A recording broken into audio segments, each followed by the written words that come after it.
My daughter-in-law opened my medicine cabinet without permission. She snapped my pills in half and said, "This way they last longer and we save money." That very same night, my heart began to fail. In the consultation room, the doctor looked staring at me and dropped a sentence that froze the room. "Ma'am, someone is altering your medication and that could have killed you." In that instant, my daughter-in-law went white as a sheet. "My name is Sarah. I am 67 years old, and I never imagined I would write these words." That afternoon in Dr. Miller's office, the air became so thick I could barely breathe. The fluorescent lights buzzed over our heads, while my son Robert held my hand tightly, not yet understanding the magnitude of what we were about to hear. Vanessa, my daughter-in-law, was sitting in the back with that polite smile she had perfected over 3 years. The same smile she used when she called me sweetie with a sweet voice while taking away everything I loved. "Doctor, Miller is not one to sugarcoat the truth.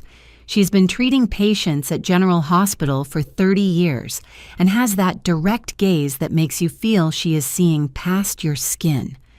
When she opened my file, her eyebrows furrowed. She checked the blood results 1, 2, 3 times. Then she looked me in the eyes and asked something that split me in two. "Mrs. Sarah, does anyone else have access to your medications?" I did not understand the question. Or maybe I did not want to understand it. Robert did not either. But Vanessa changed. I saw how her face lost color, how her fingers clutched the edge of the plastic chair. And at that moment, I knew something terrible was about to come to light. "Your blood medication levels are dangerously irregular." The doctor continued with a firm voice but loaded with concern. "According to your prescription, you should be taking 200 milligram extended release pills, but the tests show you are receiving fragmented doses." As if someone had split the pills. The silence that followed was deafening. Robert squeezed my hand harder. I felt the world tilting to one side. "Splitting the pills?" my son asked, confused. "Why would someone do that?" The doctor leaned forward with hands clasped on the desk, because when an extended release pill is split, the mechanism that controls how the medicine is released into the body breaks. Instead of receiving the correct dose over 24 hours, the patient receives dangerous spikes followed by sharp drops. For someone with cardiac arrhythmia like you, Mrs. Sarah, that can cause cardiac arrest. My mind flew back 3 weeks to that moment in my own bathroom, in front of the stained mirror that I no longer cleaned because Vanessa said I wasted time on details. I had opened my pill bottle to take the morning dose and found something strange. The capsules were cut in half, neatly divided as if someone had used a sharp knife. Vanessa entered the bathroom at that moment, drying her hands on a towel. She saw me observing the bottle with a frown and said with that casual voice she used for the most poisonous things, "Oh yeah, I split them. This way they last longer and we save money. Those pills cost $600 a month, sweetie. We cannot afford those luxuries." I remember I wanted to protest, that I opened my mouth to tell her they were my pills, bought with my pension, for my sick heart. But then she put a hand on my shoulder with that soft pressure I had learned to recognize as a warning and added, "Besides, you know Robert and I are tight on cash. Every bit of help counts." I said nothing, as always. That night, I took half a pill as she had arranged. At 3 a.m, I woke up with my heart beating like an uncontrolled drum, sweating cold, feeling like an invisible hand was squeezing my chest. Robert had to call the ambulance. And now in this office that smells of disinfectant and fear. Dr. Miller was finishing putting together the puzzle I had been denying to see. "Ma'am, someone is altering your medication, and that could have killed you." All eyes turned to Vanessa. She, who always had an answer for everything, who always knew how to manipulate every situation in her favor, stayed silent, white as the paper of the medical prescriptions the doctor held in her hands. And I, Sarah Roberts, widow, devoted mother, and forgotten grandmother, finally understood something I should have realized a long time ago. My daughter-in-law did not just want my house. She wanted me to disappear, but what Vanessa did not know is that that afternoon in that office, something inside me also split in half. And what came out of that crack was no longer the silent woman she knew. If you want to know how an older woman can go from victim to victor, subscribe so you can keep knowing stories like this, stories of women who refuse to die in silence. To understand how I arrived at that office with a broken heart and manipulated pills, I have to go back 3 years, to that Sunday in October, when I opened the door of my house in the quiet suburbs and saw Robert standing on the threshold with 2 suitcases and a woman I had never seen smiling by his side. "Mom, this is Vanessa," my son said with that light in his eyes that only men in love have. "We got married 2 months ago. Sorry for not inviting you. It was something intimate. We need to stay with you just a couple of months while we save for a deposit on an apartment." A couple of months turned into 3 years, but I did not know that yet. My house is not big, 2 bedrooms, 1 bathroom, kitchen and living room sharing the same space. I bought it with my late husband Henry 30 years ago when prices were still affordable for working people like us. He was a mechanic. I worked cleaning houses. Each brick of that construction cost us sweat and sacrifice. When Henry died 8 years ago of a sudden heart attack, I was left alone with my memories and a monthly pension of $1,800 that barely covered living expenses. Robert is my only son. I raised him with all the love a mother can give, sometimes with too much love. I admit it now. After his father's death, he became more distant, visiting me less and less. When he appeared that Sunday with Vanessa, I felt God was returning my son to me. How foolish I was. Vanessa was 32 years old, 10 years younger than Robert. She was thin, tall, with hair dyed a blonde that did not look natural on her, but she wore with pride. She wore tight clothes and spoke with that fake posh accent that tries to sound refined. From the first moment, her eyes scanned my house as if she were calculating the value of everything. "How cozy, sweetie," she said while entering without waiting for an invitation. Her heels clicked on the tile floor I had just mopped. With a little modernization, this could look very good. I did not like that word. Modernization. It sounded like erasing, like replacing, like everything of mine was useless. The first days were a perfect act. Vanessa helped me in the kitchen, asked me for Henry's recipes, called me dear sweetie with a honeyed voice. Robert worked double shifts at the auto parts factory where he was a supervisor. He left at 6 in the morning and returned at 9 at night. I thought at least I would have female company at home, someone to drink coffee and chat with. How naive. The first sign came the second week. I was preparing a pot of beans when Vanessa entered the kitchen with a supermarket bag. She took out a shiny stainless steel pot and said casual as someone commenting on the weather, "Sweetie, your pots are very old. I bought this new one. It is better you use the modern ones. Yours have already given what they had to give." I looked at my clay pot. The same one my mother gave me when I got married. 40 years preparing beans in it. 40 years of flavor and memory cooked over low heat. "This one works fine," I said, trying to sound firm but without confronting. "Not anymore, Sarah," she replied, and I noticed she had stopped calling me sweetie. Besides, they take up a lot of space. I am going to store the old ones in a box in the backyard. She did not store them. She threw them away. 3 weeks later, I found my clay pots and my copper pans in the trash, broken accidentally when Vanessa was organizing. When I asked her, she hugged me with false tenderness. "Oh, sorry, sweetie, they slipped. But you already have the new ones, right? It is better this way, believe me." Robert saw nothing wrong. "Mom, she is trying to help." The house needed a little renovation. That is how the dismantling of my life began, piece by piece, memory by memory. A month later, Vanessa redesigned the living room. My lace curtains that Henry brought me from the countryside disappeared, replaced by gray and minimalist blinds. It is more modern, sweetie. Nobody uses lace anymore. That is for old ladies. The silver picture frame with our wedding photo was put away because it makes the living room look outdated. In its place, she hung an abstract painting of black lines she bought for $50 that seemed like framed trash to me. But the worst part, what truly broke me, was my mahogany rocking chair. It was a beautiful piece, hand-carved, with curved armrests and a high back. My father had it made especially as a wedding gift. For 40 years, I sat in it to darn socks, to comfort Robert when he was a child, to mourn Henry after his death. That rocking chair knew all my secrets. It had absorbed all my tears. One Saturday, I returned from the market and it was not in its place by the window. I found Vanessa in the backyard, with a rocking chair thrown among old scrap metal and trash bags. One of the armrests was splintered. "What are you doing?" I screamed. "Something I rarely did." "Oh, that.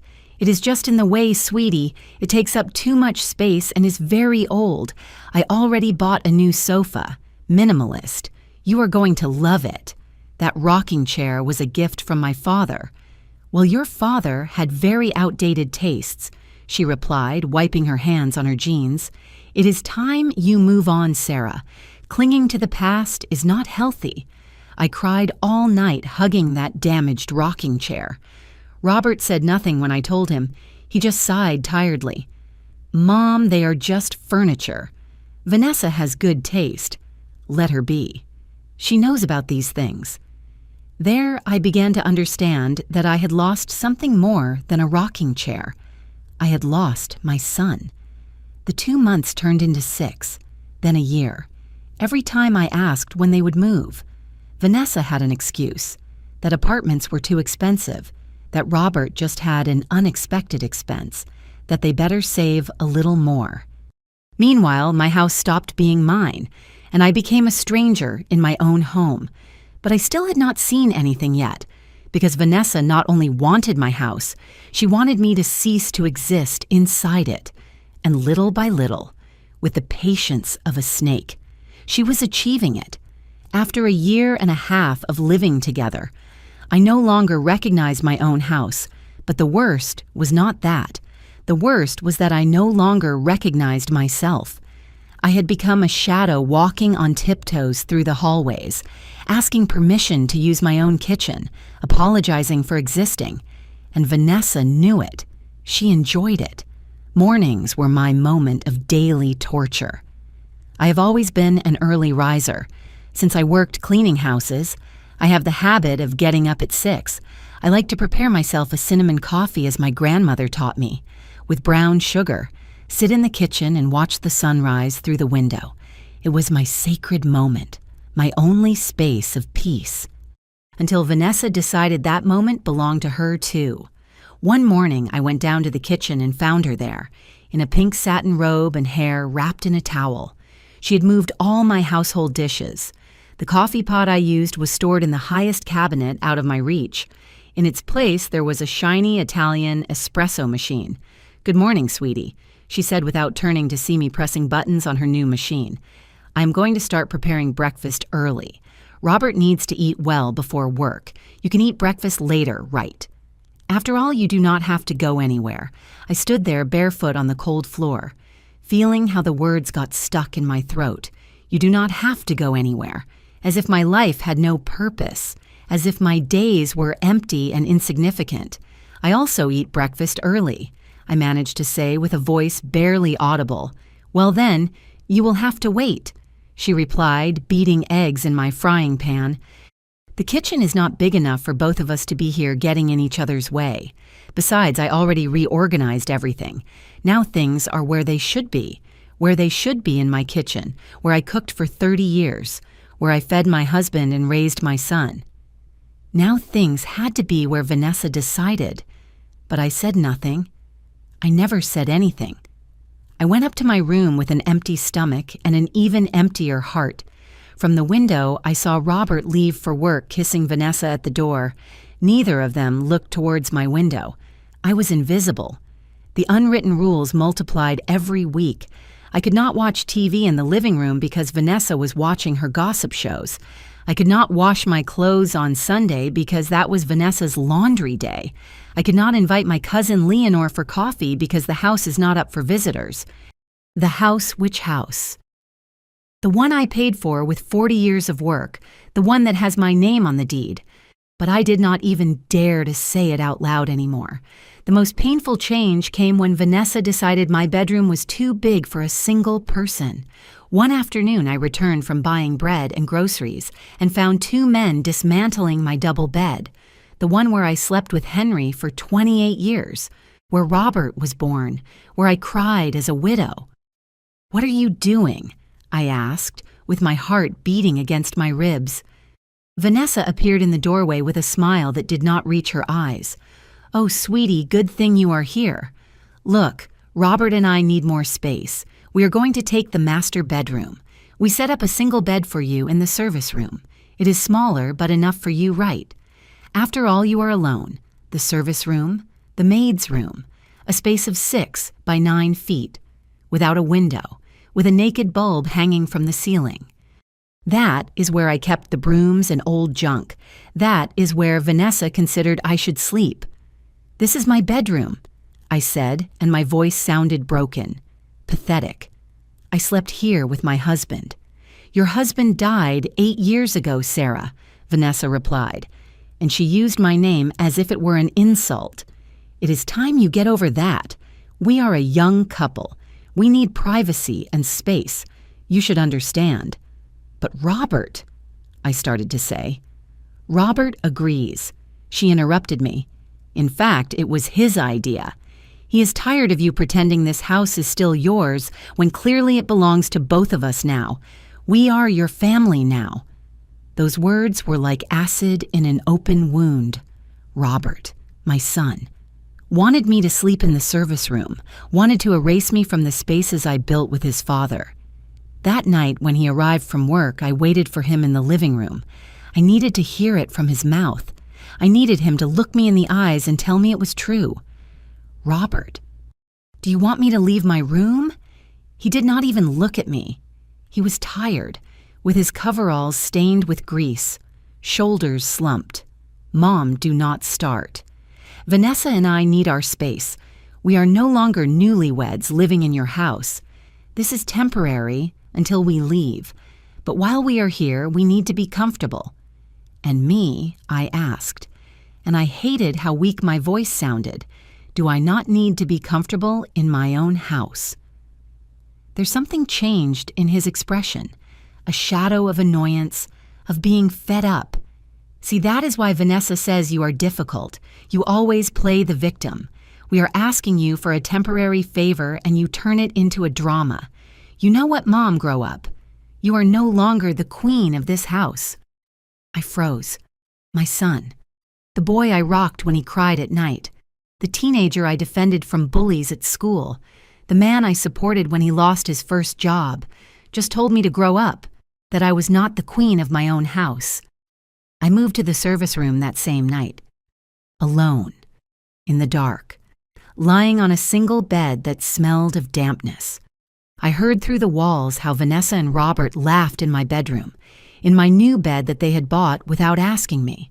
And there, in that room where I kept the brooms, I began to understand something terrible. Vanessa had not invaded my house out of necessity. She had done it for conquest, and Robert was not her victim. He was her accomplice. But the worst was yet to come, because when Vanessa finished taking my space, she decided it was time to take my dignity too, and for that, she needed me to disappear a little every day, until finally I ceased to exist completely. The first day of every month I went to the bank to collect my pension, $1,800 that the government gave me for the years I worked cleaning offices and other people's houses. It was not much, but it was mine. It covered my medicines, my food, my personal expenses. It was my independence, the only thing I had left, until Vanessa decided that money also belonged to her. It was a Tuesday in February.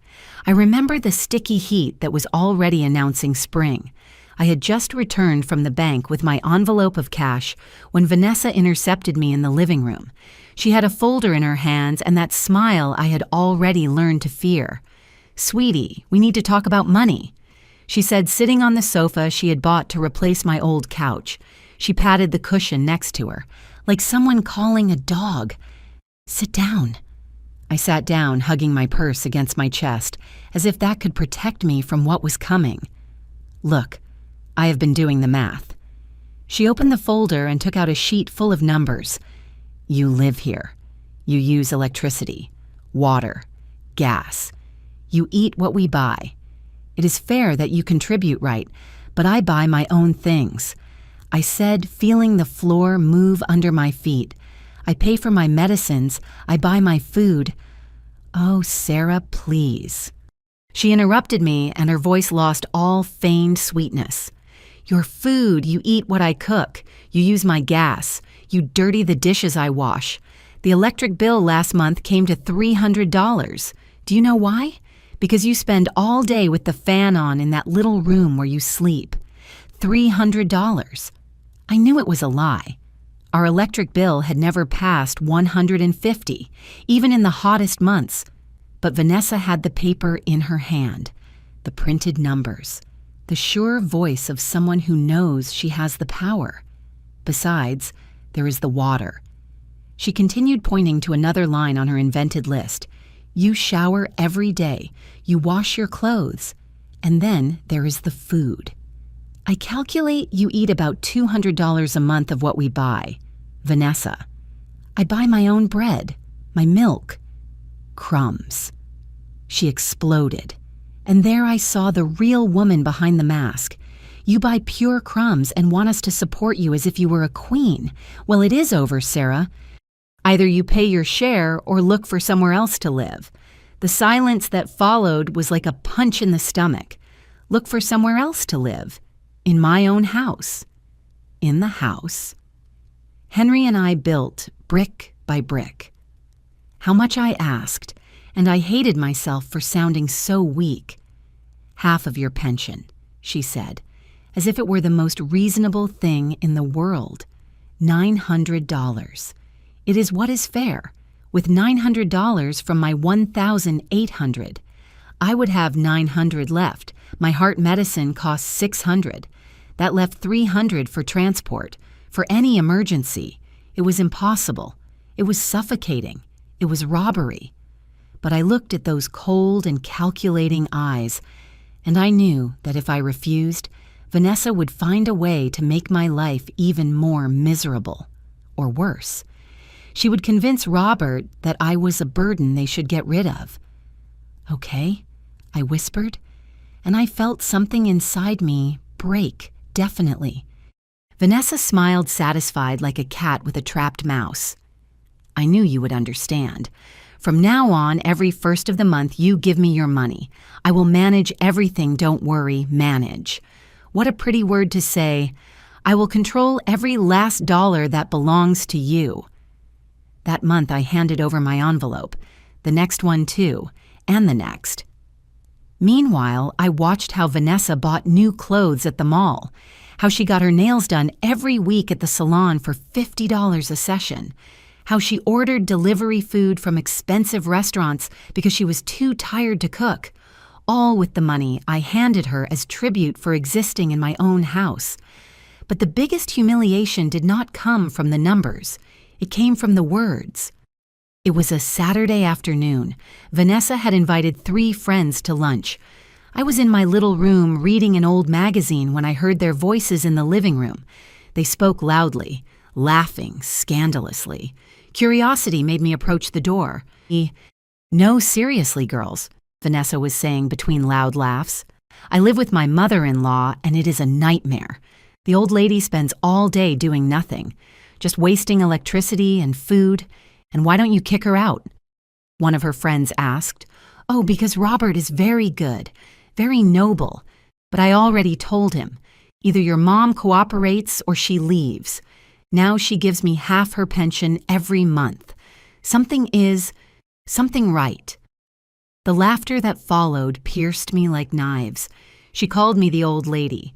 Said I spent all day doing nothing when I cleaned the entire house because she never lifted a finger. Bragged in front of her friends that she had forced me to pay her to live in my own house. Damn mother-in-law, said another friend. They are a burden, truthfully. My mom also has one and says the same. They just get in the way and spend. Exactly, Vanessa replied.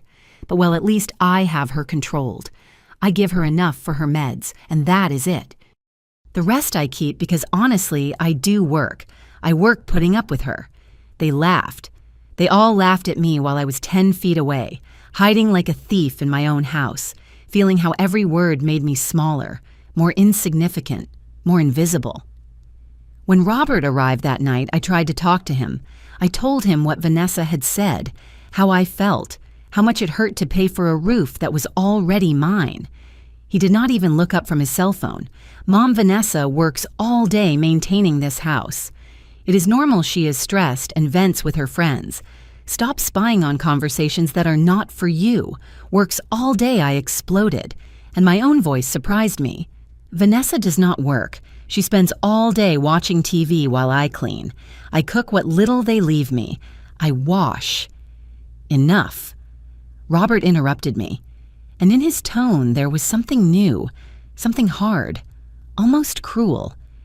I am tired of your dramas. Vanessa is right. You are a burden. An emotional burden that does not stop complaining. You should be grateful we let you live here. Let me live here, in the house with my name on the deeds. Grateful to my son for not kicking me into the street from my home I did not answer. What could I say? My son was no longer my son. He was Vanessa's husband, the man she had molded during 3 years of constant manipulation. The boy I raised with love and sacrifice had disappeared, replaced by this stranger who saw me as a nuisance. That night, lying in my single bed in the service room, I did the math. With what little I had left after giving money to Vanessa, I barely had enough for my heart pills. If I had any emergency, if I needed to go to the doctor, if my shoes broke, I would not have how to pay for it. I was trapped, a prisoner in my own house, paying for the privilege of being humiliated, and the worst was about to come. Because Vanessa had discovered that as long as I was alive, she would have to share the space, share Robert's attention, share the inheritance she coveted so much. And a woman like Vanessa does not know how to share. She only knows how to take, consume, destroy. My pills were in the bathroom cabinet, the same ones that kept me alive, the same ones that cost $600 a month. And Vanessa had already seen them. The diagnosis arrived 6 months ago. In the middle of August, cardiac arrhythmia, said the cardiologist at General Hospital. Nothing fatal if controlled, but dangerous if ignored. My heart beat irregularly, sometimes very fast, sometimes skipping beats as if forgetting its function. They explained it was common at my age, aggravated by years of hard work and the stress of becoming a widow. Dr. Miller, a serious man with thick glasses, handed me the prescription with a grave expression. Mrs. Sarah, this medication is vital. It is called Cardiosem Extended Release, 200 milligrams.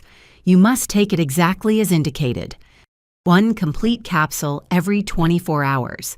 Never under any circumstances split or crush the pills. Understood. What happens if I do? I asked, without imagining that question would have such terrible answers. The capsules have a special coating that releases the medicine gradually throughout the day. If you break them all, the content is released at once.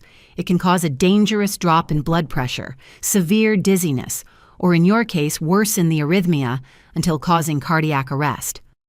I nodded, scared, but confident. I would follow the instructions to the letter. I wanted to live. I still had things to do, even if my life had been reduced to that dark little room and counting the days, hoping everything would improve.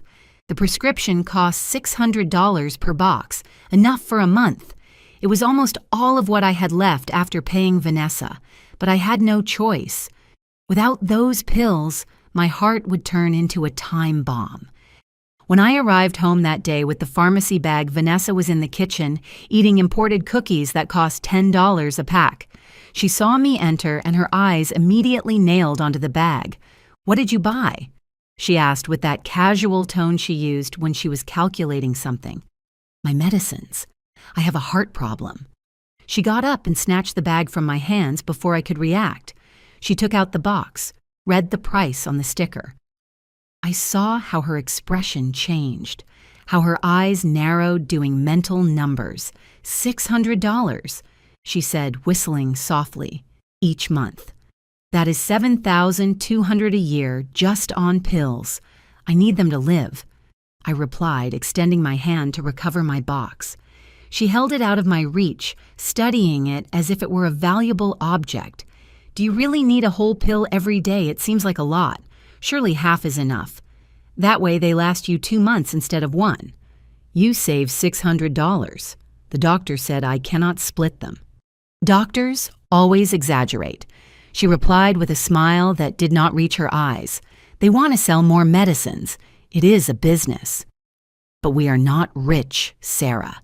We have to be smart with money." She returned the box with reluctance. That night, I stored my pills in the bathroom cabinet, that old furniture with the stained mirror where I had always kept my things.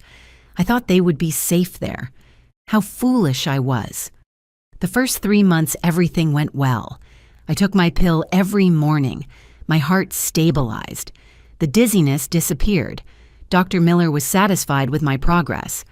"I see you follow the indications to the letter, Mrs. Sarah." I like that. But Vanessa had not forgotten about those $600 monthly. I saw her looking at me sideways when I went to the bathroom in the mornings. I heard her make comments about how expensive it is to maintain old people, about how much old folks spend on medicines they probably do not even need. One day, 4 months after my diagnosis, I went to the market to buy vegetables. When I returned, I noticed something strange. The cabinet was slightly open, something I never left like that. I opened it and checked my pill bottle. Everything seemed normal. It was in its place with the correct amount of capsules. But that night, when I took my dose, something felt different. The capsule seemed smaller, lighter. I observed it under the light of the naked bulb in my room. It had a faint line in the center, as if it had been opened and closed again. I attributed it to my imagination, to my growing paranoia. I took it. At 2 a.m, I woke up with my heart racing, beating so hard I felt the pulsations in my ears. The room was spinning. My head weighed like a stone. I tried to get up and almost fell. The walls moved, the floor tilted. I reached the bathroom on all fours, vomited, sat on the cold floor, shivering. I spent 2 hours there until the episode passed. In the morning, I felt exhausted, confused. I thought it had been something I ate, maybe the chicken left over from dinner, but it happened again and again and again. Every week I had an episode. My heart went wild in the middle of the night, or my pressure dropped suddenly during the day, and I had to sit down before fainting. The dizziness was constant. I started walking, sticking to the walls for fear of falling. Robert noticed nothing. He left early, arrived late, barely saw me. Vanessa, on the other hand, watched me with that expression I now recognize as satisfaction, like someone watching a plan unfold exactly as planned. "Do you feel okay, sweetie?" She would ask me with fake concern when she saw me pale, holding onto the doorframe. "You look bad. Could it be you are being dramatic again? You know how old people are always seeking attention." "I feel dizzy," I managed to say. "Oh, but if you do nothing all day, how are you going to get dizzy? Surely it is psychological. You should stop thinking so much about diseases. Psychological. As if the irregular beats of my heart were my invention, as if the cold sweat and tremors were theater to get attention. 3 weeks ago, things got worse. I went to the bathroom one morning, opened my pill bottle and froze. The capsules were cut, all of them, neatly divided in half with a clean cut, as if someone had used a sharp knife or scissors. My heart skipped a beat that had nothing to do with arrhythmia. It had everything to do with fear. Vanessa entered the bathroom at that moment as if she had been waiting. She dried her hands on a towel with that casual expression I knew so well. "Oh, yes." I split them. She said like someone commenting they wash the dishes. "This way they last longer, sweetie, and we save money. Those pills cost $600 a month. We cannot afford those luxuries." The doctor said. I started. But my voice came out broken. Without strength, the doctor does not pay the bills here. She interrupted me and her tone hardened. "We do. Robert and I work hard for this money. You just spend it. So we are going to be smart. Half a pill is enough. That way they last 2 months. And before you start with your drama, I inform you that Robert already agrees." Robert agreed. My son had authorized them to alter my medication. The same son I breastfed, the one I cared for when he had pneumonia at 7 years old. The one I waited up for every night of his adolescence. I wanted to protest. I wanted to scream at her that those pills kept me alive, that the doctor had been very clear about not splitting them. But then Vanessa put a hand on my shoulder with that pressure I had learned to recognize as a silent threat. Besides, you know Robert and I are tight financially. Any help counts. Or do you prefer we ask you to leave? Because that option is also on the table, sweetie. I remained mute, trapped between two horrors, taking altered medication that could kill me, or ending up on the street without a roof or money, at my 67 years, sick heart, with no one else in the world. I took the half pill, and the next one, and the next one. My body began to collapse. The episodes intensified. I stopped being able to sleep fully for fear of not waking up. Every irregular beat reminded me I was playing Russian roulette with my own life. And Vanessa knew it. She saw it in my eyes every time I wobbled, every time I grabbed the furniture not to fall. It was not worry I saw there. It was anticipation, like someone waiting for the day to finally collect a long-awaited prize. She was not taking care of me. She was killing me, slowly, calculatedly, with the precision of someone who knows exactly what she does, and I was letting her do it. The nights became my personal hell, lying on that single bed in the service room. With the bulb off because Vanessa complained I wasted unnecessary light, I listened. I listened to everything through the thin walls of my own house, and what I heard destroyed me more than any physical pain. It was almost midnight when I heard them. Robert had just arrived from his double shift, exhausted as always.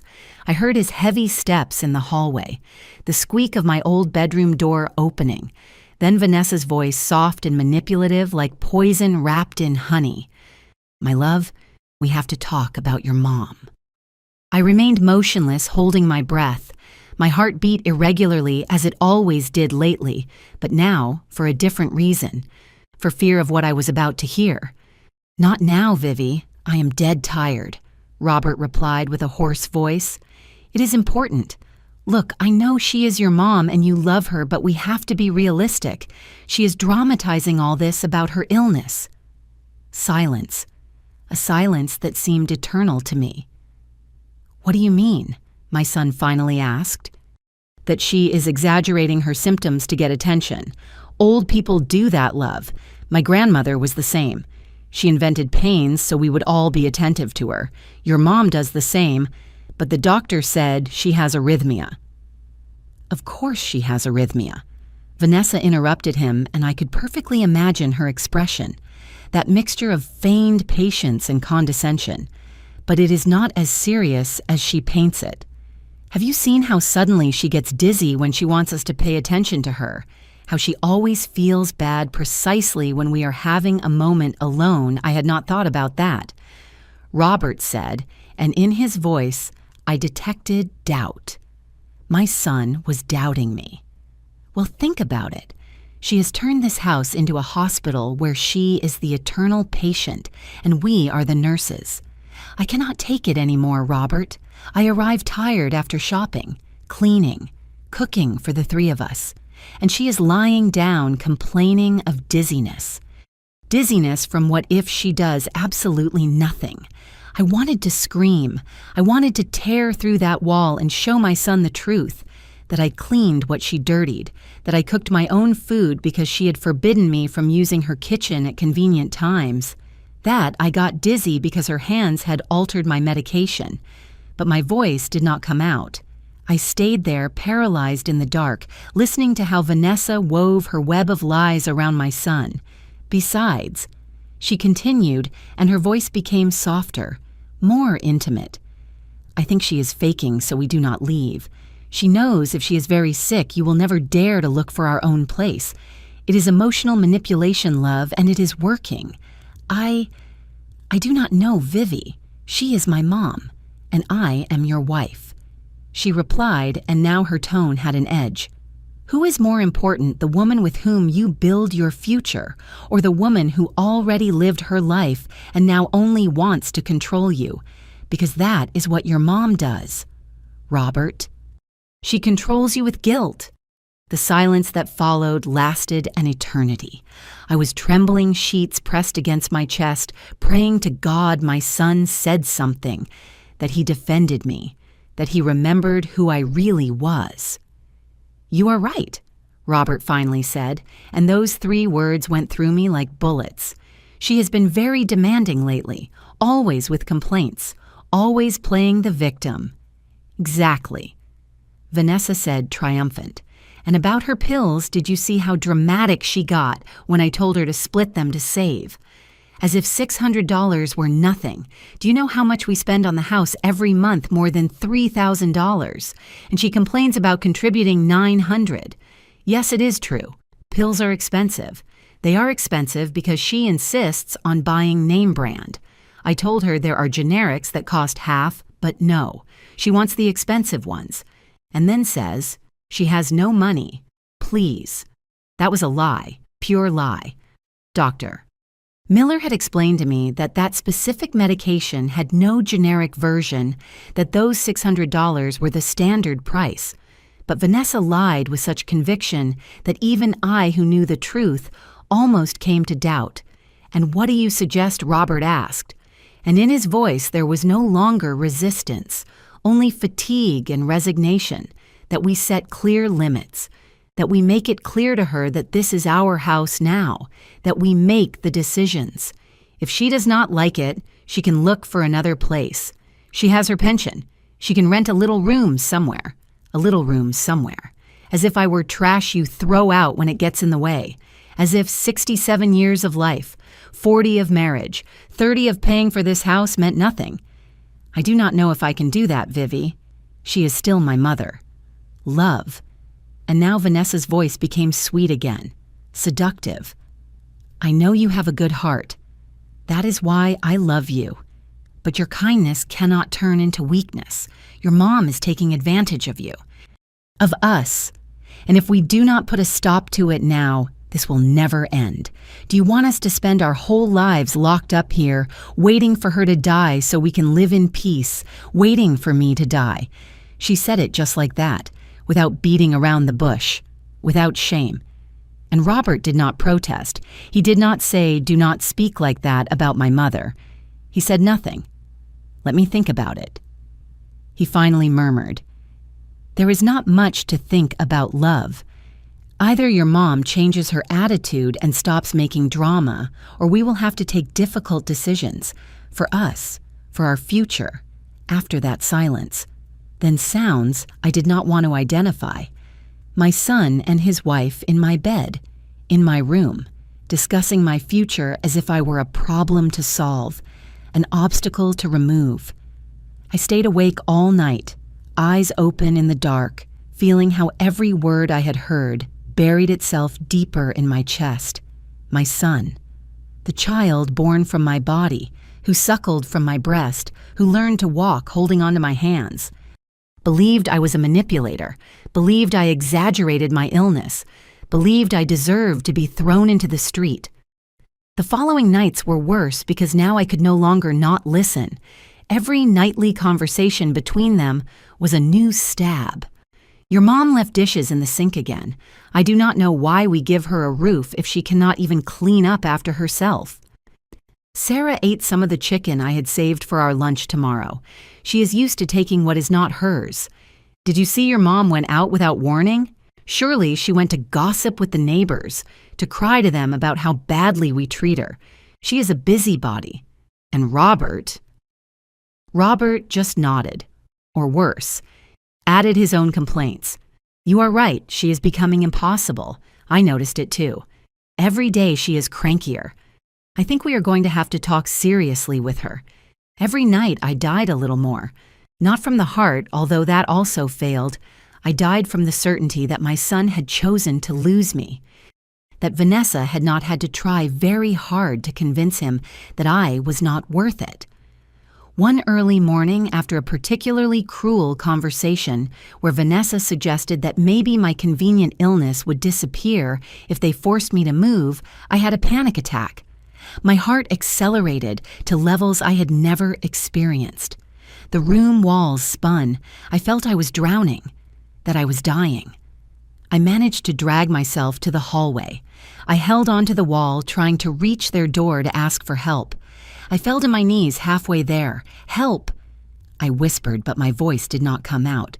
Robert, help. Their bedroom door was closed, lights off, and me there lying on the floor of my own house, feeling my heart beat erratically, praying my son would come out and see me.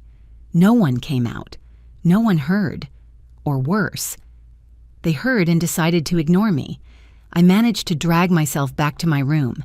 I spent the rest of the night sitting on the floor, back against the wall, hoping every irregular beat was not the last. In the morning, when they saw me pale and trembling, Vanessa just said, "Again with your dramas, sweetie. You should already get an Oscar for these performances." And Robert laughed. My son laughed. There I understood something I should have accepted months ago. I was completely alone, in my own house, surrounded by my own blood.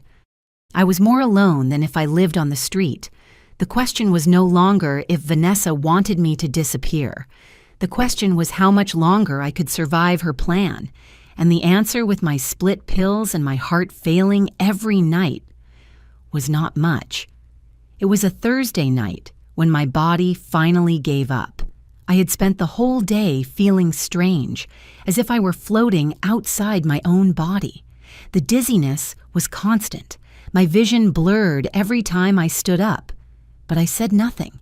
I had already learned that complaining only brought mockery and accusations of being dramatic. It was 11 at night. Robert had already arrived from work and eaten dinner in silence while Vanessa told him about her shopping day. I was in my little room lying down trying to calm my breathing. Every inhalation was an effort, as if I had a rock on my chest. Then it happened. My heart stopped. Not literally, but that is how it felt. 1 beat, 2, 3, and then nothing. A terrifying void that lasted eternities. When it beat again, it did so with such force that my body arched on the bed. Then another pause, another void, another violent beat. I could not breathe. I could not scream. I could only bring my hand to my chest and feel how my heart rebelled against my body, beating without pattern, without rhythm, without control.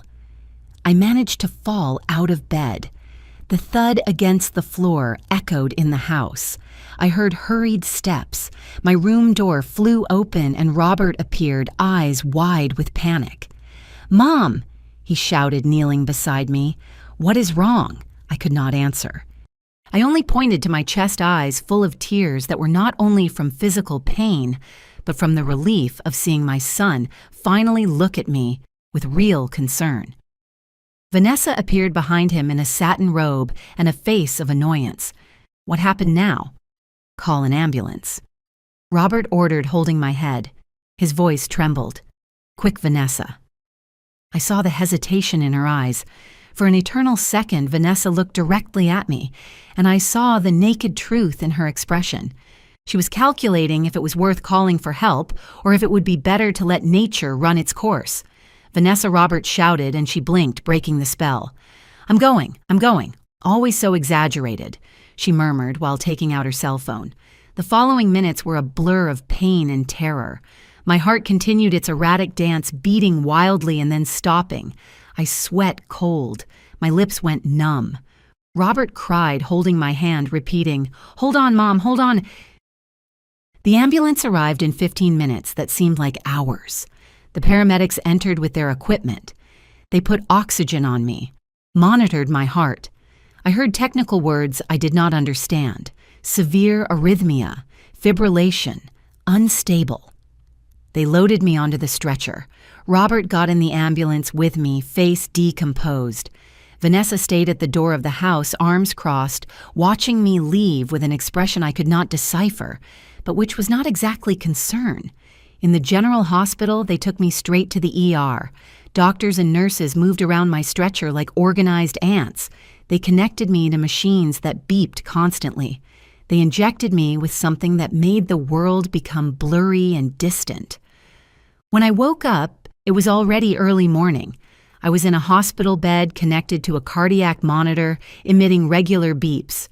Robert was asleep in an uncomfortable chair next to my bed head, resting on the mattress. My hand was between his. For a moment, just a moment, I saw my boy, the 10-year-old Robert who fell asleep next to my bed when I was sick with the flu, the teenager who took care of me when his father worked nights, my real son, before Vanessa. A doctor entered with a tablet in her hands. It was Dr. Miller, the same one who had treated me since my diagnosis 6 months ago.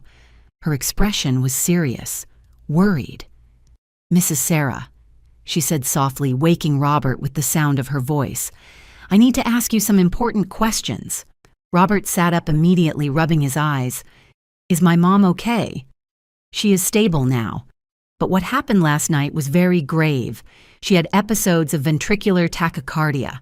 Her heart was completely out of control. If she had arrived 10 minutes later..." She left the sentence unfinished, but we all understood the ending.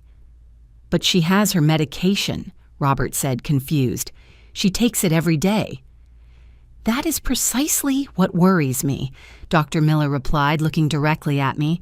"We did complete blood tests. Your medication levels in the blood are extremely irregular. You have very high peaks followed by dangerous drops. That should not happen with your extended release medication." My heart, although now stable thanks to intravenous drugs, skipped a beat. I knew what was coming. Mrs. Sarah. The doctor continued pulling up a chair and sitting in front of me. "Does anyone else have access to your medications?" The question floated in the air like thick smoke. Robert looked at me, waiting for my answer. I opened my mouth, but no words came out. "How do you tell your son that his wife is altering your medications? How do you pronounce those words without destroying what little remains of the family mom?" Robert said, squeezing my hand, "Answer. Did anyone touch your pills?" I started with a broken voice. At that moment, Vanessa entered the room. She had her hair perfectly styled, makeup applied, dressed as if she were going to a meeting and not to visit her mother-in-law in the hospital. She was carrying a plastic bag. "Good morning," she said with a bright smile. "I brought Sarah's pill bottle. I thought the doctors would want to see it." Dr. Miller extended her hand. "Yes, I was just about to ask for it. Thank you." Vanessa handed her the bottle. For a second, our gazes crossed, and I saw something in her eyes that froze my blood. Defiance. She was daring me to speak, sure that I would not dare. Dr. Miller opened the bottle and poured some capsules into her hand. Her expression changed immediately. Her frown deepened. Her lips tightened into a thin line. "These pills are split," she said, and her voice had a sharp edge. The silence that followed was absolute. Even the machines seemed to stop making noise. "Split?" Robert asked, looking at the capsules in Dr. Miller's hand. "I do not understand." Dr. Miller held up one of the half pills, showing it clearly. Someone cut them in half, very neatly, with something sharp. Her eyes moved between Vanessa and me. "Who did this?" Vanessa went rigid. I saw the color begin to leave her face, but her voice came out firm, almost offended. "I know nothing about that." Sarah keeps her medicines in her bathroom. I do not even touch them. Mom. Robert turned to me. Did you split them? I shook my head. Dr. Miller stood up. Her presence filled the room. I need you to understand the gravity of this. Extended release pills must never be split. The special coating controls how the medicine is released over 24 hours.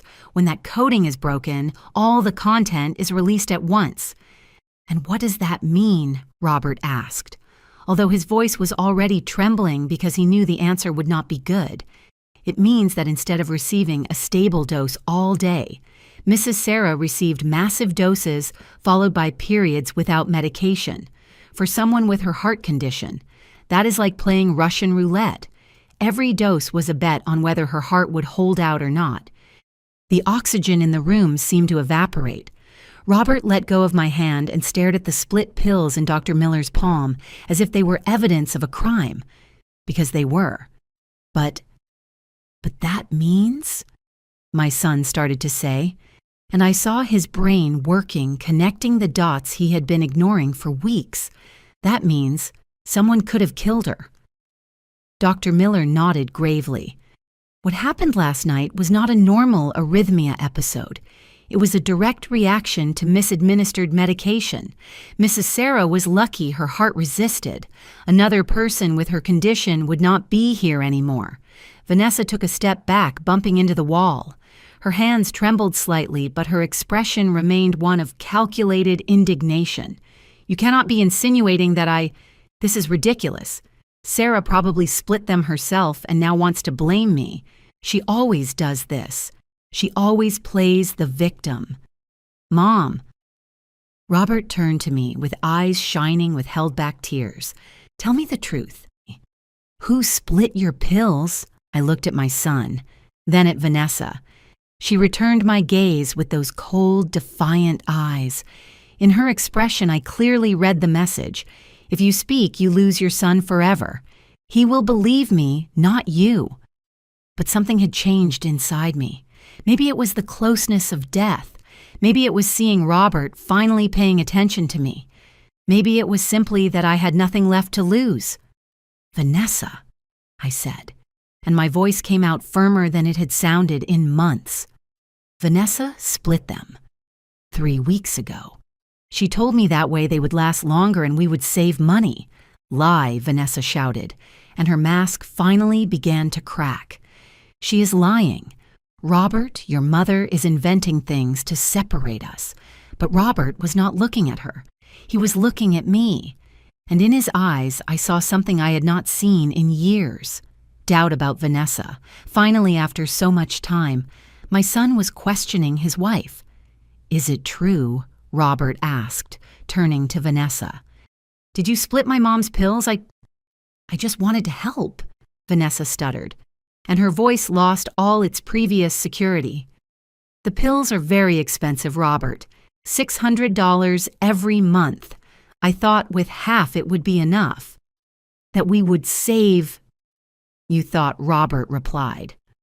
Who gave you the right to think about my mother's health? Who told you to play with her medication?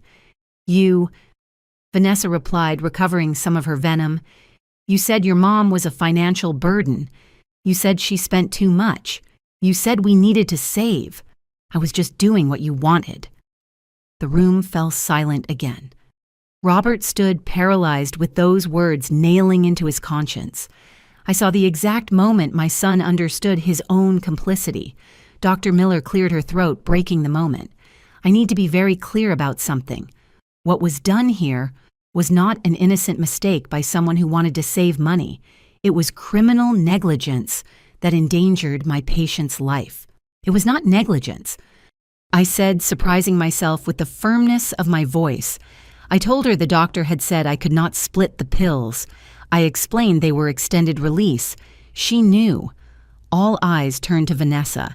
Her face, which had started to pale, was now completely white, like paper, just as I described in the office. I did not know it was so serious, she murmured, but her voice lacked conviction. Yes, you knew, I continued, and I felt something ancient and dormant inside me waking up. fury. I told you the same day you split them. I told you Dr. Miller was very specific, and you answered me that doctors exaggerate, that they just want to sell medicines. Sarah, I never... And it was not just that. I interrupted her, my voice gaining strength with every word. You said if I did not like it, I could leave, that option was on the table. You threatened to kick me into the street if I did not take the split pills. Robert collapsed into the chair, covering his face with his hands. My God, he whispered. What have we done? What she did, Dr. Miller corrected, pointing at Vanessa. And I need to ask you directly, Mrs. Vanessa, did you know that altering this medication could kill Mrs. Sarah? Vanessa opened her mouth, but no words came out. Her eyes moved frantically between all of us, looking for an exit that did not exist. Finally, something in her broke. She is a burden, she shouted, and all her true nature surfaced like pus from an infected wound. She lives in our house, spends our money, occupies our space. I just wanted things to be easier for us. Easier. Robert repeated, lifting his head to look at her. You put my mother's life at risk so things would be easier. For us. Vanessa insisted, approaching him. Everything I did was for us, Robert, so we could have our own life without your mother always being in the middle. Do you not understand? As long as she is there, we will never be free. Free Robert's voice was barely a whisper, loaded with horror. Vanessa, you almost killed her. My mother almost died because you altered her medicines. You exaggerate, Vanessa replied, but her voice no longer had strength. She was not going to die from taking half a pill instead of a whole one. She was just being dramatic as always. Dr. Miller intervened, her voice professional, but with an edge of steel. Mrs. Vanessa, you need to understand something. What you did constitutes a crime. It is endangering the life of another person. I am required by law to report this. The color left in Vanessa disappeared completely. Report. You cannot. I did nothing illegal. I just tried to save money. You altered prescribed medication knowing it was dangerous. Dr. Miller continued. Mrs. Sarah warned you specifically. You ignored those warnings and proceeded anyway. That is not negligence, ma'am. That is intentional.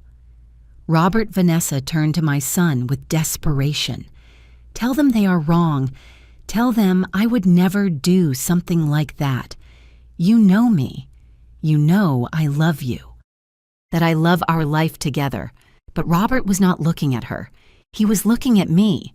And in his eyes I saw something I had not seen in 3 years. Recognition.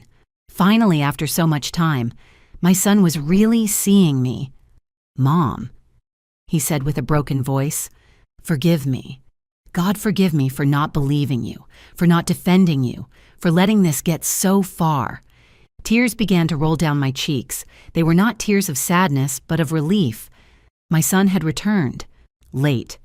Almost too late. But he had returned. Robert, you cannot believe her. Vanessa pleaded with a shrill voice. Your mother has always been manipulative. She is acting now, so you take her side.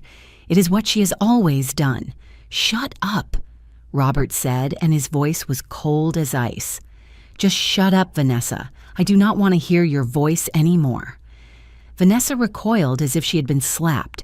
For the first time since I met her, I saw genuine fear in her eyes. She had lost her control over Robert, and she knew it. Doctor. Miller headed towards the door. I am going to call security and report this incident. Mrs. Vanessa, I suggest you get a lawyer. A lawyer. Vanessa's voice was barely a squeak. They cannot do this. Robert, do something. But my son only shook his head with tears falling down his face. I already did too much, Vanessa. Or rather, I did nothing when I should have. And that almost cost my mother her life. Vanessa looked at me then with pure hatred, without filters, without masks. This is your fault, she hissed. It is all your fault. If you had left when you should have, none of this would have happened. No, I said, holding her gaze without blinking. This is your fault, Vanessa, for being greedy. for being cruel, for believing you could take everything from me, including my life, and get away with it. Dr. Miller returned with 2 security guards. Mrs. Vanessa, I need to ask you to leave the hospital, now. Vanessa opened her mouth to protest, but the guards were already flanking her. With a last look of fury towards me, she let herself be escorted out of the room.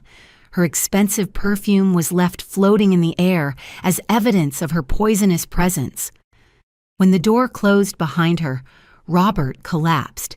He knelt beside my bed, took my hand between his, and cried like I had not seen him cry since he was a child.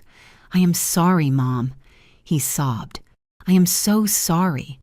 I was an idiot, a terrible son. I failed you in everything. I stroked his hair as I did when he had nightmares as a little boy." "You are here now," I said softly. "That is what matters." But deep in my heart, I knew this was not over.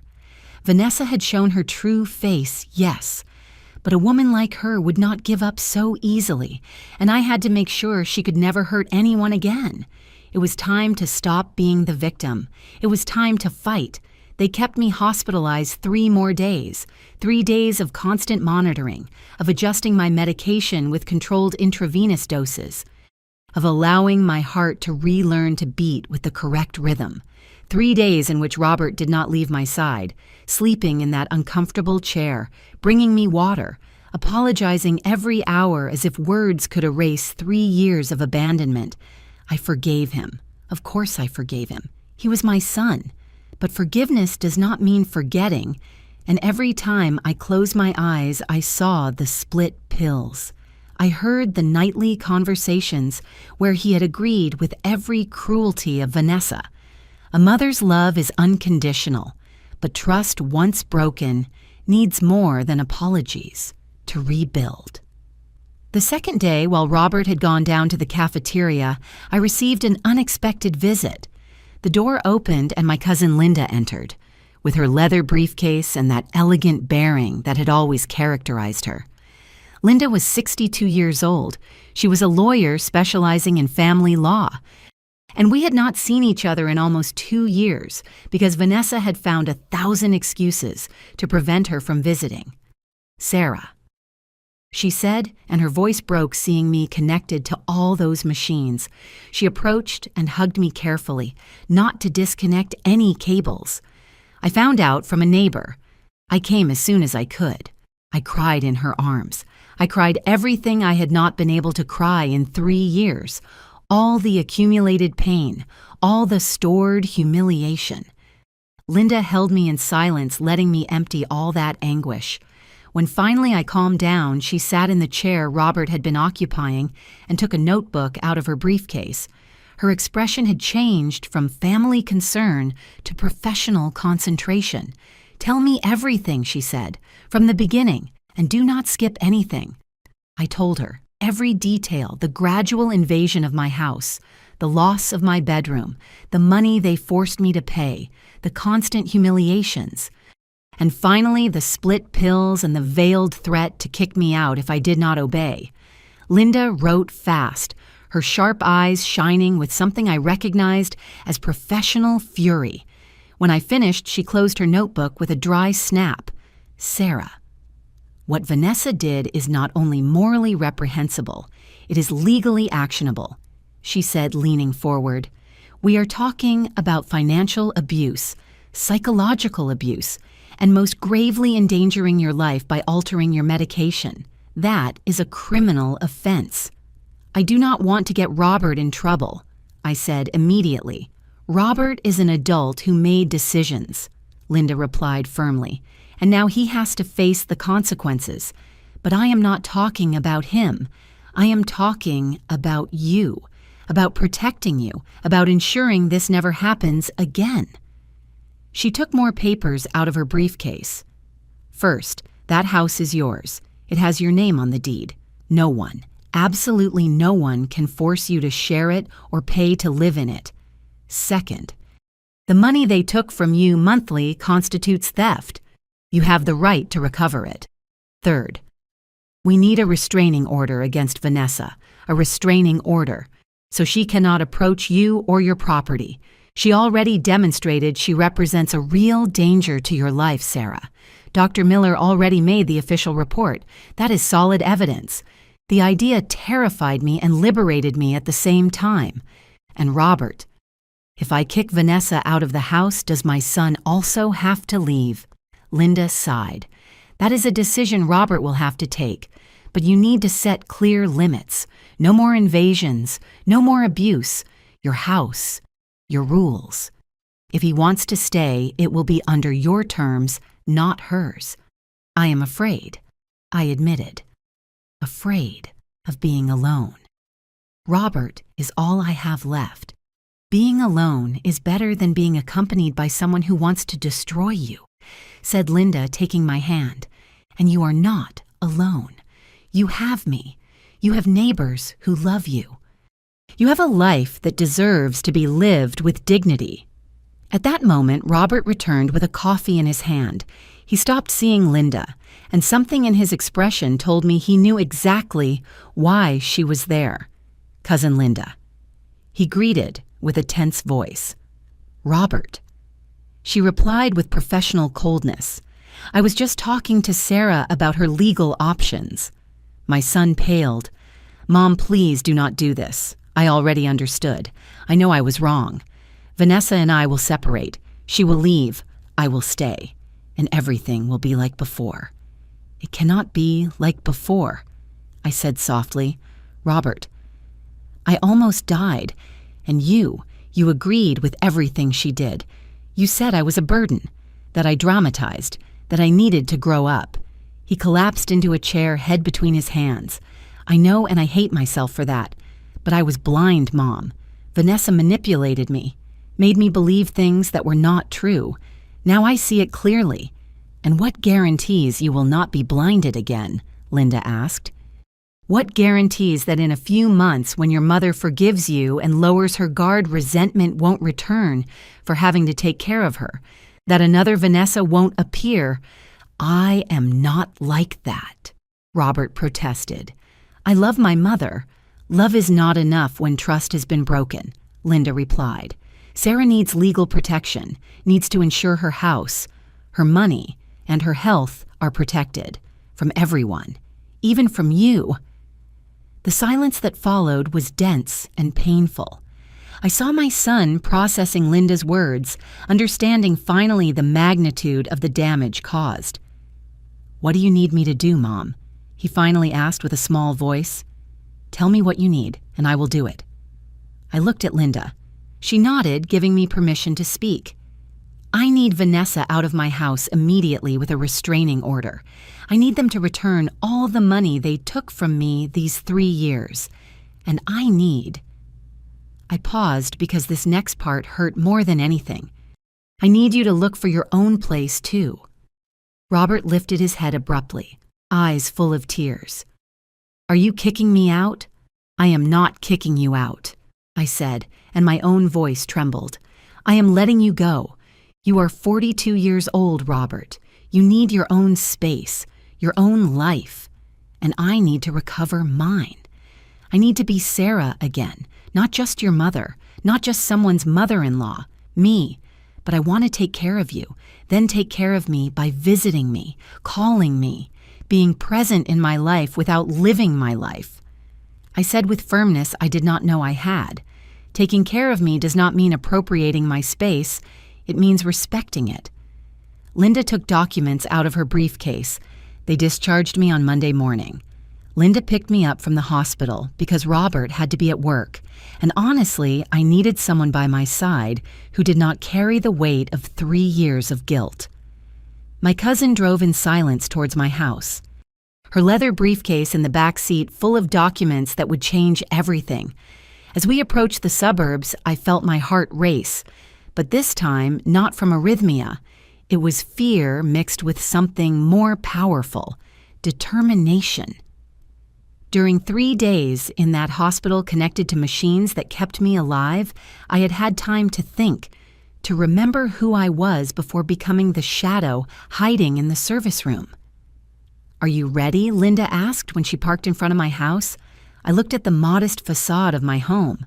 The walls Henry and I painted one April Sunday 28 years ago. The living room window where I used to sit and embroider while he watched football. My house, not Vanessa's house. Mine. Yes, I replied. I am ready. We had planned everything carefully. Linda had summoned Vanessa and Robert at 11 in the morning with the excuse of resolving family matters in a civilized manner. She had also invited 2 witnesses. My neighbor Lucy, who had witnessed several of Vanessa's humiliations, and Mr. Frank, the gentleman from the corner store, who had known me for 30 years. When we entered, Vanessa was sitting on the sofa she herself had bought, painting her nails a deep red. She did not even look up when we entered. Robert was standing by the window, shoulders tense and miserable expression. "You arrived?" Vanessa said with a flat voice, still not looking at me. "I thought you would stay longer in the hospital, dramatizing." Linda stepped forward before I could answer. "Mrs. Vanessa, I am Linda Ross, attorney, specializing in family law. I am here representing my cousin Sarah in legal matters related to this property and recent events." Now Vanessa looked up. Her expression hardened, seeing Linda's briefcase. "Lawyer, please. Sarah always so dramatic. You almost die and now you walk around with lawyers. How fast you almost killed me," I said, and my voice sounded stronger than it had in years. "There is a difference." Vanessa let out a fake laugh. "Still with that. I already told you I just wanted to save money. It was not a big deal." Linda opened her briefcase and took out a thick folder. "On the contrary, Mrs. Vanessa, it was a very big deal. So much so that I have here the official medical report from Dr. Miller, where she declares that altering my cousin's medication put her life in real and immediate danger. I also have her statement from the hospital where you admitted splitting the pills." The color began to drain from Vanessa's face. I admitted nothing. "They misunderstood me. There are witnesses," Linda continued relentlessly. "Dr. Miller, 2 nurses, and Robert. Everyone heard your confession." Vanessa turned to my son. "Robert, say something. Tell them they are exaggerating." But Robert only shook his head, eyes fixed on the floor. "I cannot, Vivi. I cannot keep lying for you." Linda placed documents on the coffee table. "Besides the crime of endangering another person's life, we have evidence of financial abuse. For 3 years, you forced Mrs. Sarah to pay you $900 monthly from her pension under threat of kicking her out of her own house. She had to cooperate." Vanessa protested, but her voice had lost all its security. "She lived here, used services. This house has Sarah's name on the deed." Linda interrupted, showing the documents. "She is the only legal owner. You had no right to charge her absolutely anything. In fact, my cousin has the right to recover every dollar you took. $900 monthly for 36 months. That is $32,400. The silence that followed was absolute. Vanessa had gone completely pale. "I do not have that money." "I know," said Linda with a cold smile. "That is why we brought this." She took out more papers. "Complete inventory of all items you bought and brought to this house. Clothes, furniture, decoration. Everything adds up to approximately $15,000. Vanessa jumped to her feet. "You cannot take my things." "They are things bought with stolen money," Linda replied. "Money you extorted from my cousin. Legally, all that belongs to Sarah as restitution." At that moment, there was a knock on the door. Linda had coordinated perfectly. Lucy and Mr. Frank entered, followed by a sheriff's deputy Linda had contacted. "Good morning." The deputy greeted, showing his badge. "Deputy Martinez, I am here to witness the service of a restraining order." Vanessa recoiled as if slapped. "Restraining order. This is madness." The deputy handed her the papers. "Mrs. Vanessa Smith, hereby you are prohibited from approaching within 100 yards of Mrs. Sarah Roberts, her home, or any property in her name. You have 24 hours to vacate the property located at—" "No," Vanessa shouted, and finally her mask broke completely. "This is my house. I have lived here 3 years. You cannot kick me out just like that." "Yes, we can," I said, and my voice was firm as rock. "Because this was never your house, Vanessa. It was mine. It always was." She looked at me with pure hate. You useless old woman. After everything I did for you, I gave you company. I redesigned this horrible house. I tried to modernize you, and this is how you pay me. Company." I repeated, feeling how fury finally found its voice. "You took my bedroom. You locked me in the service room. You threw away the rocking chair my father had made for my wedding. You humiliated me in front of your friends. You stole my money. And you almost killed me altering my medicines. That is what you call doing something for me. Everything I did was so this house would be worth something," Vanessa shouted. "It was full of old junk, of dead people's things. I improved it." "You did not improve it," intervened Lucy, my neighbor, with a trembling but brave voice. "You stripped it. I saw how you treated Sarah. I heard you call her useless old woman from my window. I saw how you threw her things in the trash." Mr. Frank nodded. "I was also a witness. Sarah came to my store crying, buying the minimum because you took her money. Once she told me she did not even have enough for a pound of sugar because you had forced her to pay an invented electric bill." Vanessa turned to Robert, desperate. "Are you going to allow this? Are you going to let them humiliate me like this? I am your wife." Robert finally looked up. His eyes were red, but his voice was firm. "Not anymore, Vanessa. I spoke with a lawyer yesterday. I filed for divorce this morning." The world stopped. Vanessa wobbled, holding onto the back of the sofa. "What, I married you because I thought you were good?" Robert continued, and I saw tears rolling down his cheeks. "Because I thought you loved me. But you only wanted this house. You only wanted to get rid of my mother to keep her property." "That is not true. No." Linda took out her phone. "Because we have this." She pressed play. From the phone speakers came Vanessa's voice, clear as crystal. "The sooner the old lady goes, the sooner the house will be ours. Robert is too noble to kick her out, but I am not.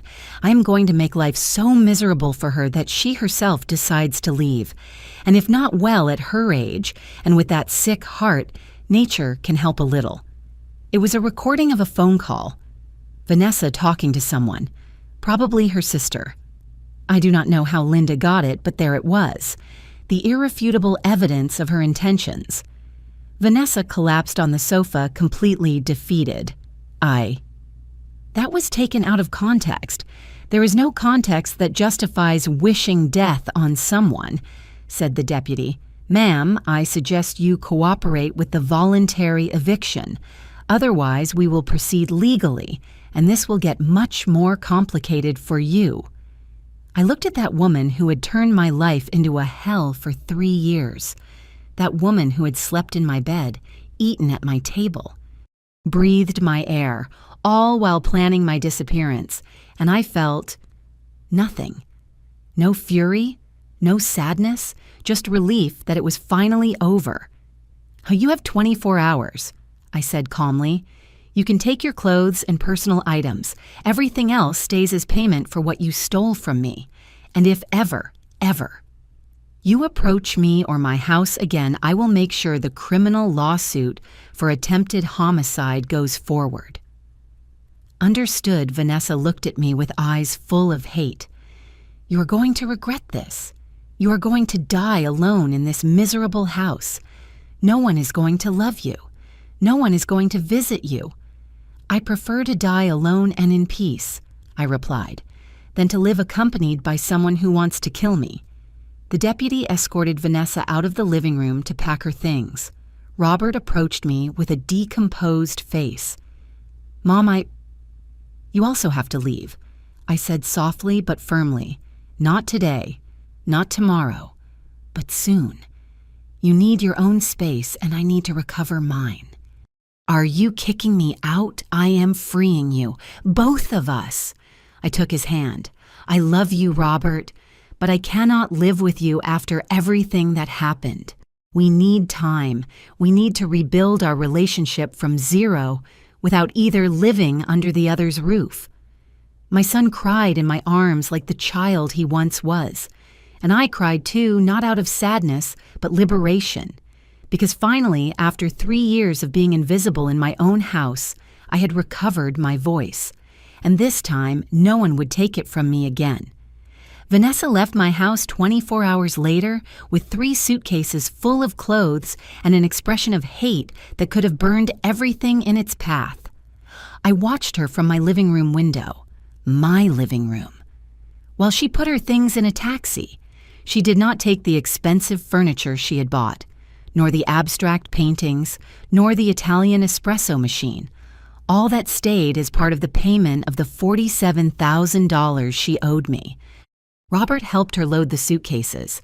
I saw how she tried to hug him, how he pulled away stiffly. I heard because I left the window open on purpose when she begged him one last time. Robert, please, all this is a misunderstanding. We can start over somewhere else. Far from your mother, just the 2 of us. There is no 2 of us, Vanessa. My son replied with a voice that sounded 10 years older. There never really was right. You just wanted the house. I love you. No. You love what I could give you. There is a difference. He closed the taxi door. The lawyer will contact you for the divorce papers. When the taxi drove away, I felt a weight of 3 years lift from my shoulders. Linda, who had been by my side throughout the process, put an arm around my shoulders. "How do you feel?" she asked. "Free," I replied. And it was true. But Vanessa's story did not end with that taxi driving away down the street. Oh no, justice has curious ways of completing its cycles. And Vanessa was about to discover that when you build your life on lies and manipulation, the entire building can collapse in a matter of days. It was Lucy, my neighbor, who told me the first thing.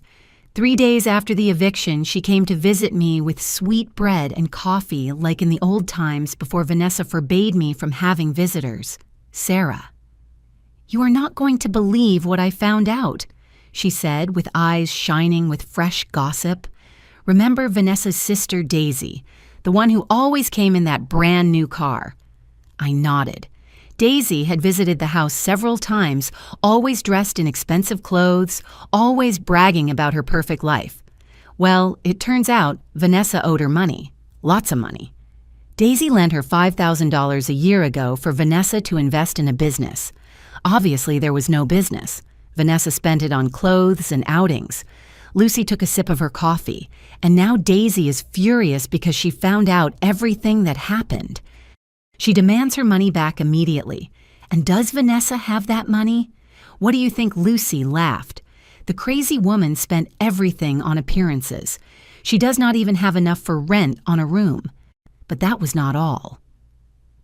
Robert arrived that afternoon with information that completed the puzzle of who Vanessa Smith really was. Mom. My son said, sitting on the sofa with a somber expression, "I hired a private investigator. I needed to know who I had really married." He took out a folder and opened it on the table. There were photographs, documents, records. Vanessa has debts with 4 different banks, credit cards she maxed out buying things she could never pay. The total is $12,000. All cards are in her name. That is why I never knew. $12,000. A fortune for someone who did not work and who had been living off my money and Robert's for 3 years. There is more. My son continued turning to another page. Before meeting me, Vanessa was married. Twice. I froze. Twice. Her first husband left her when he discovered she had emptied his bank account. The second one kicked her out of his house when he realized she had forged his signature on documents to sell a piece of land he owned. She almost went to jail for that. I looked at my son, seeing the pain in his eyes, discovering the woman he loved was actually a professional con artist, a predator who identified vulnerable men, widowers, single men with properties, and used them until squeezing them dry. "Robert, she chose you for something specific too, right?" I asked softly. He nodded with tears in his eyes. "Because she knew you had this house. She investigated me before approaching. She knew you were a widow, that the house was paid off, that sooner or later I would inherit it. Everything was calculated from the beginning." Linda's phone rang that same afternoon. She answered, and her expression changed to professional satisfaction. "Interesting," she said when she hung up. She looked at me with a smile. It was Deputy Martinez. Apparently, when word spread of the restraining order and accusations against Vanessa, other people started talking. What people remember. Vanessa's friend, Cindy. The one who came to eat with those other women. Linda consulted her notes. Well, Cindy had lent $2,000 to Vanessa 6 months ago, money she obviously never saw back. Now she is filing a lawsuit, and the other friends, one she owes $1,000. Another she owes $1,500. Apparently, Vanessa borrowed from all her acquaintances with the same story, that you were very sick, that she needed money for your medicines and treatments, that she would pay it back as soon as she inherited the house. I was left speechless. Vanessa had used my real illness to scam her own friends. She had commercialized my suffering. There is more.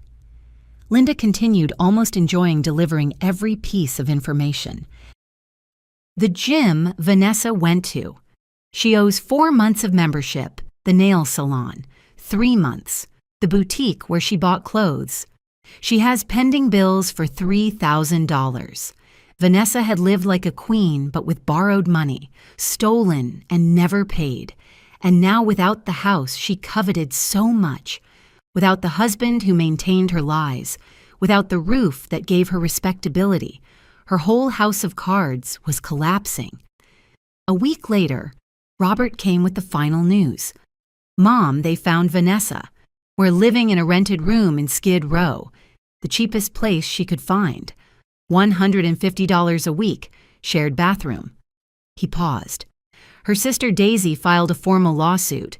The friends too. The bank started collection processes, and the boutique where she owed $3,000 filed fraud charges because she signed promissory notes she never fulfilled.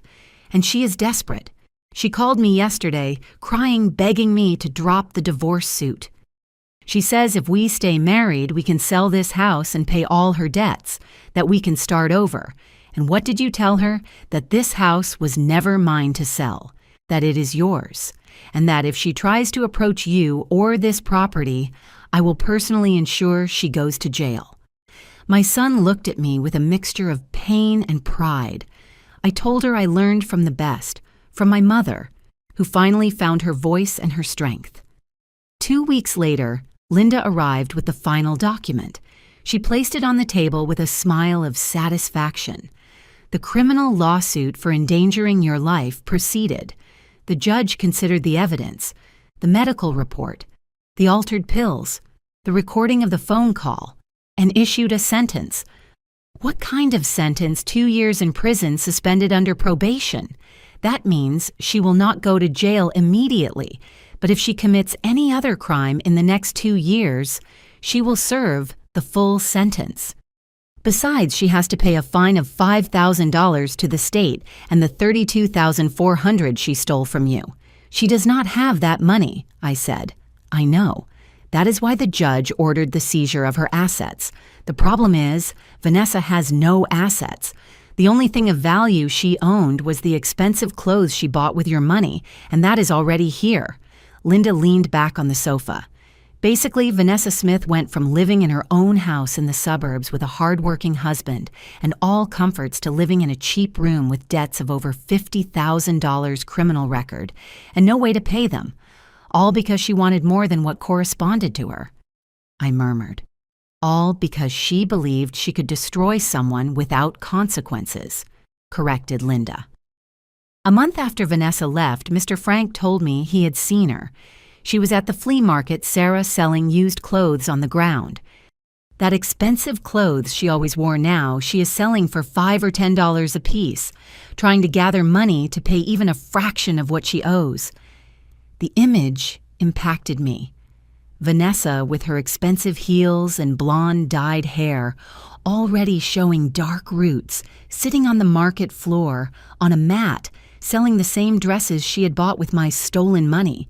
The same dresses she strutted in while calling me useless old woman. "Do you know what is most ironic?" continued Mr. Frank. "People at the market already know who she is. Word already spread of what she did to you. No one buys from her. They just pass by, look at her, and keep going." That was true poetic justice. It was not just that Vanessa had lost the house, the husband, the comfortable life.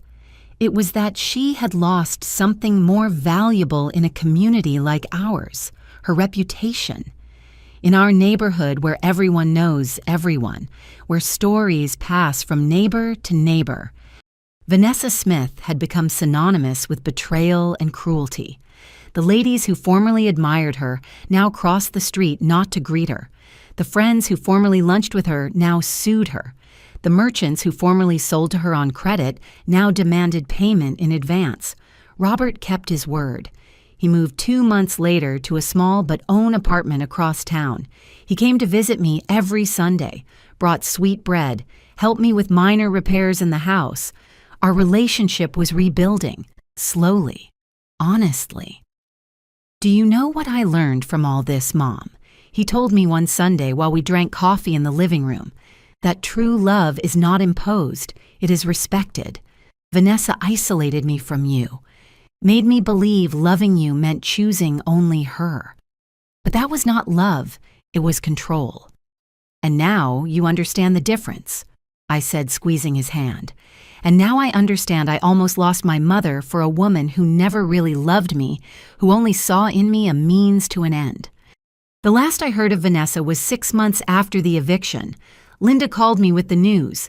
Vanessa left the country. Apparently, she took what little she had left and went to Mexico. She left all her debts unpaid, all lawsuits unresolved. There is an arrest warrant if she returns. Is she gone forever? She will probably look for another vulnerable man in another place. People like her do not change Sarah. They just change victims. I hung up the phone and looked around my living room. My mahogany rocking chair, rescued from the backyard and restored by a neighborhood carpenter, was back in its place by the window. My lace curtains that I had stored in a box hung again in the windows. Henry's photographs and mine were back on the wall.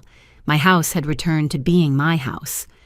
I sat in my rocking chair and rocked gently, feeling the familiar creak of old wood. I thought of Vanessa fleeing to another country carrying her debts and destroyed reputation, like invisible suitcases she could never let go. She had wanted to take everything from me, my house, my dignity, my life, but in the end the one who lost everything was her. Because when you build your existence on the destruction of others, eventually there is nothing solid left to stand on. That is true poetic justice. I did not need to destroy Vanessa. She destroyed herself. I only had to find the courage to defend myself, to say enough, to remember my life had value. And now, sitting in my rocking chair, in my living room, in my house, drinking coffee in my enamel pot I had rescued from the trash, I understood something fundamental.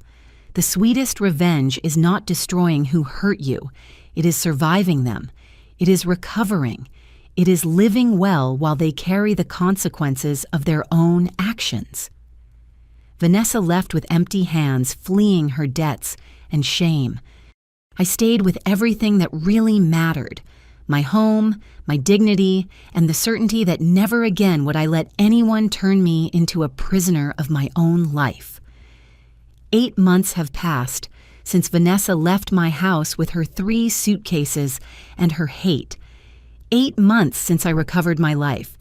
And while I sit in my restored mahogany rocking chair with the afternoon sun entering through clean windows, I can barely recognize the woman I was a year ago. The house has life again. Not the oppressive silence of when Vanessa controlled every space, but the peaceful silence of a home that breathes calm. The walls she painted minimalist gray are now a soft yellow I chose myself. The lace curtains dance with the breeze. The aroma of cinnamon coffee and sweet bread fills the kitchen every morning without anyone telling me I am using too much gas or sugar. My health improved surprisingly fast once I returned to taking my medication correctly. Doctor: Miller monitors me every month and always says the same thing. Sarah, your heart is responding wonderfully. It seems removing toxic stress was the best medicine. She is right. My heart beats now with a constant, reliable rhythm.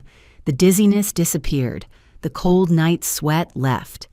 I sleep in my recovered bedroom in a new bed I bought myself with my money without having to ask anyone for permission. Robert comes every Sunday without fail. We drink coffee, chat, sometimes watch a movie. But now there is something different in our relationship: respect. He no longer treats me like an obligation or a burden.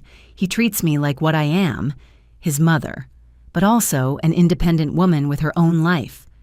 You know what, Mom? He told me 2 weeks ago while we ate stew I had prepared.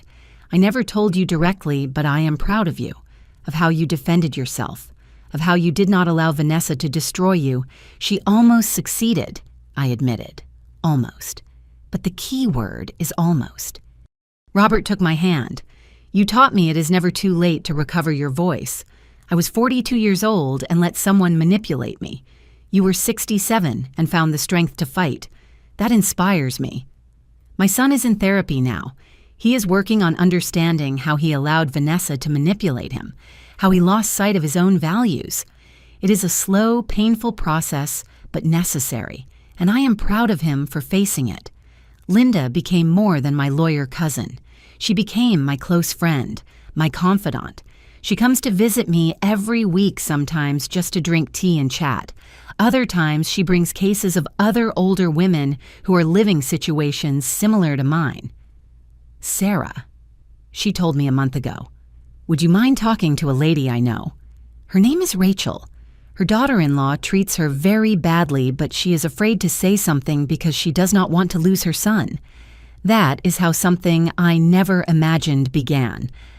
I became a sort of informal counselor for older women suffering family abuse. Rachel came to my house. We drank coffee and I told her my story. She cried the whole time, saying it is exactly what happens to me.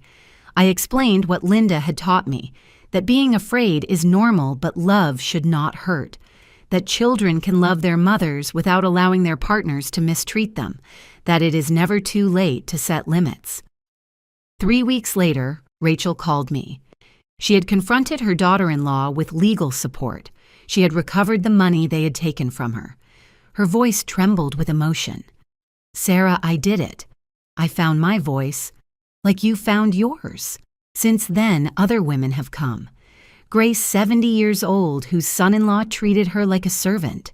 Hope, 65, whose daughter had isolated her from her friends, each with her story but all with the same pain, being invisible in their own lives. And I listened to them, share my story, give them Linda's number. I accompany them to discover they are not alone, that abuse is not love, that they deserve dignity regardless of their age. Mr. Frank told me at the market they call me Doña Sarah, the one who fought back. At first it made me uncomfortable, but now I see it as an honor. If my story can inspire a single woman not to stay silent, then almost dying was worth it. The rocking chair where I am sitting is my symbol of victory. I rescued it, restored it, put it back in its place, just as I rescued myself. The carpenter who repaired it told me something beautiful. Mrs. Sarah, this wood is 40 years old. It is splintered, mistreated, but look how strong it remains, like you. On the wall next to the window hangs a photograph Robert took 2 weeks ago. It is of me, sitting in this rocking chair with a cup of coffee in my hand, smiling. A real smile, not forced. My son framed it with a plaque that says, "Sarah Roberts, Survivor, Warrior. I use my full pension now. Every dollar is mine to spend as I decide. I bought new plants for the patio, fixed the roof leaks. Bought myself a terracotta-colored dress, not blue because that color tires me now, which makes me feel pretty. They are small things, but they are mine. Decided by me, paid by me, enjoyed by me." Lucy, my neighbor, comes almost every afternoon. We drink coffee, chat, laugh. She tells me neighborhood gossip, harmless, funny things, and I tell her about the women I have been helping. Sometimes we invite other neighbors. My living room, which Vanessa had turned into a cold and minimalist museum, is now full of voices, laughter, life. Do you know what is the most beautiful thing about all this? Sarah Lucy told me yesterday, that you recovered your light. When Vanessa was here, it was as if you had turned off. Now you shine again. Shine. What a beautiful word, because that is how I feel. Luminous, alive, present. My heart health is stable, but I remain careful. I take my pills, whole, without splitting, every morning at the same time. I go to my medical appointments religiously. Walk 30 minutes every afternoon in the park. Eat well, sleep well, live well. Dr. Miller told me at my last appointment, "Sarah, your tests are perfect. Your heart is working better than a year ago. Do you know why? Because you are no longer carrying the weight of 3 people. You only carry yours." She is right. During 3 years, I carried the weight of keeping the peace, of not causing problems, of being invisible not to bother. That weight almost killed me. Now I only carry my own responsibilities, my own joys, my own decisions. And it turns out when you only carry yours, life is much lighter. 3 weeks ago, I received a letter. It was from Vanessa. Linda forwarded it to me because it had arrived at her office. Vanessa cannot contact me directly because of the restraining order. The letter came from Mexico. Linda asked me if I wanted to read it. I thought about it a lot. Finally, I said yes. Not because I owed Vanessa anything, but because I needed to close that chapter completely. The letter was short, written by hand on cheap paper. It said, "Sarah, I am in Mexico working cleaning houses to pay my debts. I live in a room smaller than the service room where I put you. I eat once a day. I have nothing. I write this not to ask for forgiveness. I know I do not deserve it, but to tell you that you were right. I built my life trying to take theirs from others, and now I have nothing left. Hope you are happy in your house. At least one of us made it. V." I read the letter once. Then I folded it carefully and put it in an envelope I kept at the bottom of a drawer. I did not feel triumph reading it. I did not feel satisfaction for her suffering. I only felt closure. Like when you finish a sad book and close it knowing you never have to read it again. "Are you going to answer?" Linda asked. "No," I said. "My answer is the life I am living now. That is the only answer she needs." Robert is dating someone new. He introduced her to me a month ago. Her name is Patricia. She is 45 years old. She's an elementary school teacher. She is kind but not fake, polite but not manipulative. And most importantly, she treated me with respect from the first moment. "Mrs. Sarah," she told me when I met her. "Robert told me everything that happened. I want you to know I would never ever try to replace you or take your place. If this relationship prospers, I would love to be your friend, not your competition." I cried when she told me that. I cried because I finally understood how it should be. 2 adult women respecting each other without threats, without territories to defend. "Patricia," I told her, "I do not need you to promise me anything. I just need you to be good to my son. And from what I see, you already are." This morning, I woke up early as always. I prepared my cinnamon coffee calmly without haste. I sat in my rocking chair and watched the sunrise through the window. The sky painted itself orange and pink, and I thought about all the mornings I lost feeling miserable, invisible, worthless. I will not recover those mornings. Those 3 years are gone. but I have these. Every sunrise where I can breathe deep in my own house, where I can decide how to use my day, where I can be myself without asking permission. I looked at myself in the bathroom mirror after washing my face. I saw wrinkles. 68 years leave a mark. I saw silver hair I no longer bother to dye. I saw tired but clear eyes. And for the first time in years, I liked what I saw. I did not see a useless old woman, as Vanessa called me. I did not see a burden as she made me feel.